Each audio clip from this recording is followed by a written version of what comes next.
Sumagot na si Miss Cathy. Sorry. Susugan pala. Okay.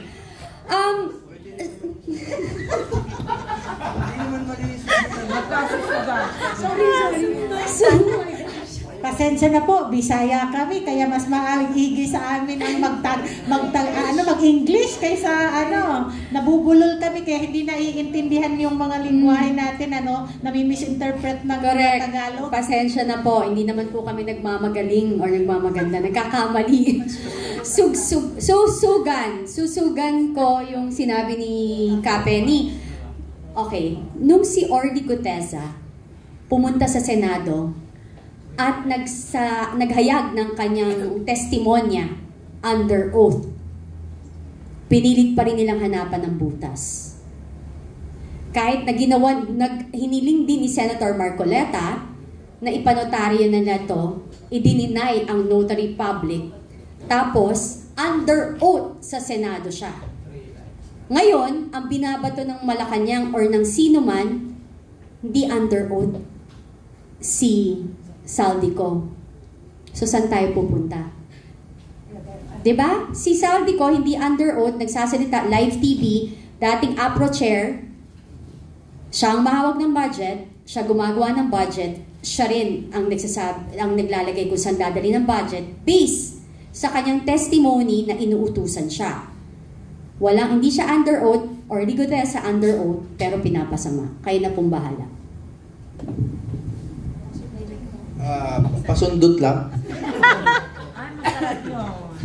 Ma'am Tess, tama po kayo na kakaiba nga yung tanong niyo. I like it because it is functional, it is practical. Totoo siyang problema na palagay ko po lahat tayo ay may obligasyong solusyonan. No? It is a real problem. Kasi po, ang misrepresentation talaga is estapa yan swindling yan No, there's deceit, there's damage, di ba?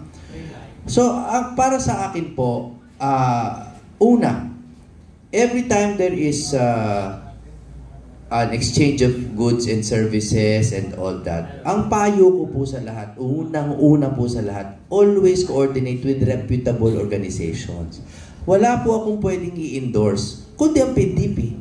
Kasi PDP ang kilala ko. Do not engage with individuals. Engage with organizations.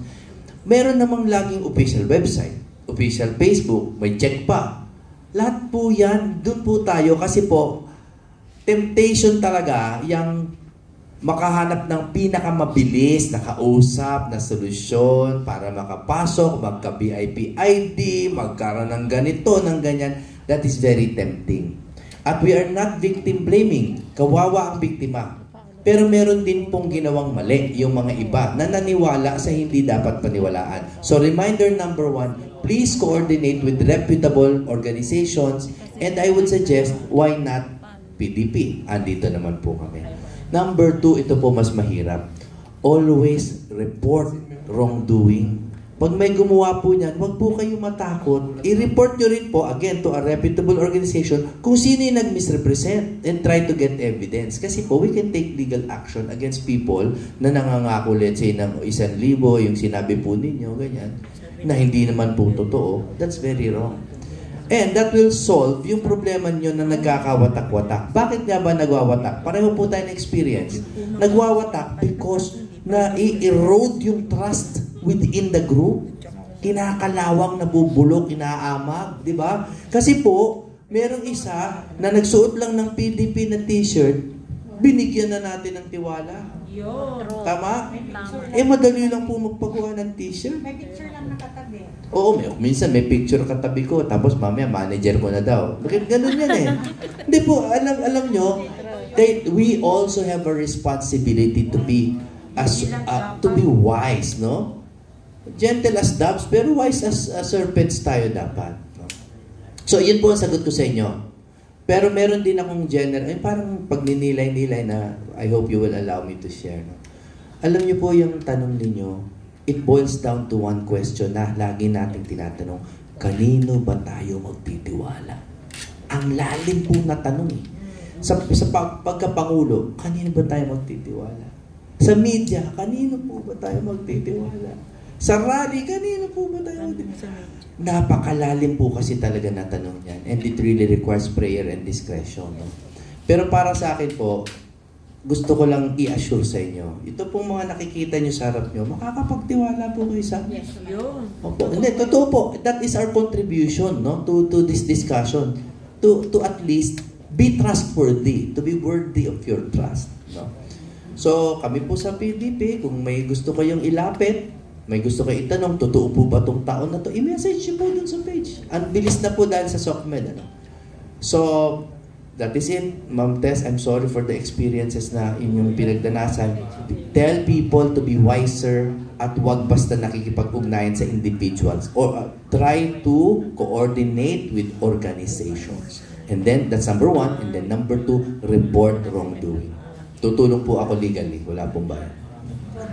Ano ko lang sir, actually it's an organization at naging kasama nila ako. Then later on, I noticed na the organization that nila, hindi pa nakasig-register. Then, tumigit sila sa UPI.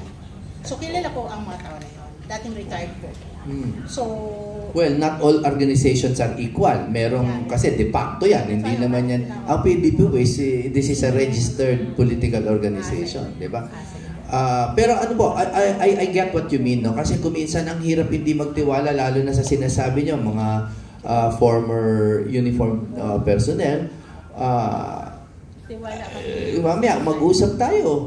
Sabihin niyo po sa amin at tingnan natin what we can do and kung ano yung pinaka-amicable. Maaari din pong let's hear their side. Tingnan natin, baka meron din silang paliwanag. No? Attorney, sige po, sige po. Huwag na natin siyang pigilan, ma'am, kasi maganda yung sinasabi naman niya. Para po sa iyo, kasi since maraming trolls, maraming nag-iiba talaga ng mga statement, so gusto po namin manggaling po talaga sa inyo, lalo na mga kaibigan mo sa probinsya na sumubaybay sa amin, sa mga ginagawa namin dito, sa pakikipagtulungan para sa bayan. So, gusto po namin intentionally makarating ang tanong na to, kumusta po ang Duterte 10?